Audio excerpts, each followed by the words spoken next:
let's go over vehicle status in regards of your status of your car. So we have tire pressure, engine oil, check control, and service. You have tire pressure monitor, which just tells you how much pressure you have on your tire. So for example, this X6, the fronts recommend 34 and the rear recommend 42. To reset the pressure, you want to go to tire setting, and what you can do is you can calibrate the tire pressure. Sometimes if you do manual, that's because like if you have a different wheel and tire. Once everything's set, then you can calibrate your tire pressures, and this should take about a couple of miles before the pressures are set.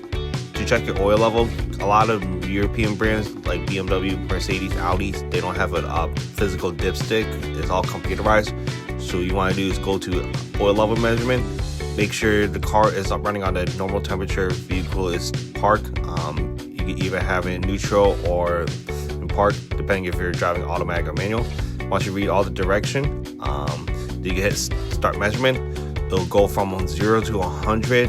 It should take about a couple of minutes before you can see how much oil you have in your dipstick. Check control, that's very small stuff. So if you say like doors are open, right now you see fuel reserve, that means I need to fill up this X6. I have about 35 miles left till it's empty.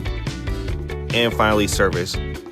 So you see we have emission inspection. Depending what state you live in, it requires your vehicle to get tested to pass emission and inspection law. You can set the date to a year, 2, or maybe the first 4 years, depending if you live in a state that requires emission. Engine oil, that means you're due for oil change for every 10,000 or a year, whatever comes first. Vehicle checks due every 4 years or 40,000 miles, whatever comes first. It's more of a once over, see if you're due for brakes, alignments, fluid exchanges, the whole 9 yards. And finally, your brake flush is due every 3 years or 30,000 miles.